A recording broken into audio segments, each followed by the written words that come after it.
Battuta बर्बर मूल का मोरक्कन खोज करता था। वह अपनी व्यापक यात्राओं के लिए जाने जाते हैं, जिनके लेख प्रकाशित हुए थे। 30 वर्षों की अवधि में इब्न बतूता ने अधिकांश ज्ञात इस्लामी दुनिया के साथ साथ कई गैर मुस्लिम देशों का दौरा किया।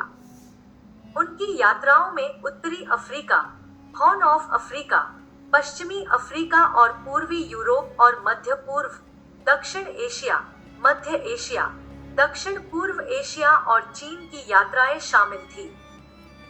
इब्न बतूता के जीवन के बारे में जो कुछ भी ज्ञात है वह उनकी यात्रा के वृत्तांत में शामिल आत्मकथात्मक जानकारी से आता है। इब्न बतूता का जन्म मारिनिड के शासनकाल के दौरान 25 फरवरी 1304 को टैंजियर, मोरक्को में इस्लामी कानूनी विद्वानों के एक परिवार में हुआ था।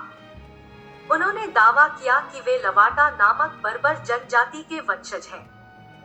एक युवा व्यक्ति के रूप में उन्होंने सुन्नी मलिकी मजहब, इस्लामी स्कूल में अध्ययन किया होगा, जो उस समय उत्तरी अफ्रीका में शिक्षा का प्रमुख रूप था। जून 1325 में 21 साल की उम्र में इब्न बतूता अपने गृहनगर से हज या तीर्थ यात्रा पर मक्का के लिए रवाना हुए, एक यात्रा जिसमें 16 महीने लगेंगे। वह 24 वर्षों तक मोरक्को को दोबारा नहीं देख पाए। मैं अकेला ही निकल पड़ा।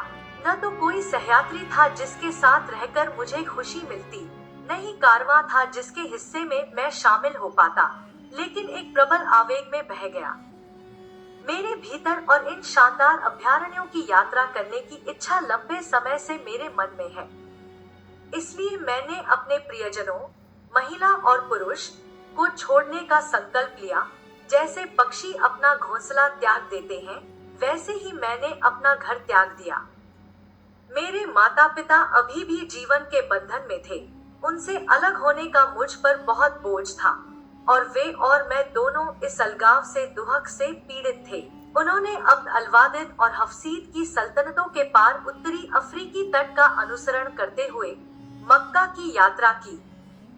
यह मार्ग उन्हें त्लेम से, बेजिया और फिर ट्यूनिस से होकर ले गया, जहां वे 2 महीने तक रहे।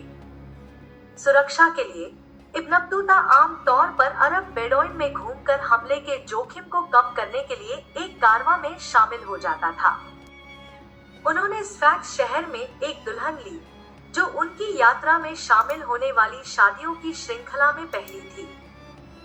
1326 के शुरुआती वसंत में 3500 किलोमीटर से अधिक की यात्रा के बाद इब्न बतूता अलेक्जेंड्रिया के बंदरगाह पर पहुंचे, जो उस समय बहरी मामलुक साम्राज्य का हिस्सा था। अलेक्जेंड्रिया में उनकी मुलाकात 2 तपस्वी धर्मात्मा व्यक्तियों से हुई। एक शेख बुरहानुद्दीन थे, जिन्होंने विश्व यात्री के रूप में इब्ने बतूता के भाग्य की भविष्यवाणी करते हुए कहा था, मुझे ऐसा लगता है कि आप विदेश यात्रा के शौकीन हैं।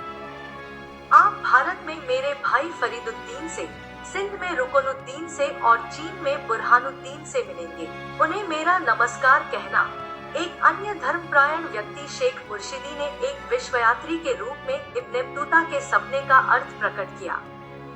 इब्ने बतूता का इन दूर देशों की यात्रा करने का पहले कोई इरादा नहीं था, लेकिन इन 2 संतों ने उनमें विश्व भ्रमण की इच्छा पैदा की। उन्होंने क्षेत्र में स्थलों का दौरा करने में कई सप्ताह बिताए और फिर अंतर्देशीय काहिरा की ओर प्रस्थान किया, जो मामलुक सल्तनत की राजधानी थी और उस समय भी एक महत्वपूर्ण बड़ा शहर था। काहिरा में लगभग 1 महीना बिताने के बाद उन्होंने मामलुक क्षेत्र की सापेक्ष सुरक्षा के भीतर कई चक्करों में से पहला सफर शुरू किया। मक्का के लिए 3 सामान्य मार्गों में से इब्न बतूता ने सबसे कम यात्रा वाला मार्ग चुना, जिसमें नील घाटी तक की यात्रा शामिल थी। फिर पूर्व में अयधाब के लाल सागर बंदरगाह तक। शहर के पास पहुंचने पर हालांकि एक स्थानीय विद्रोह ने उसे वापस लौटने के लिए मजबूर कर दिया।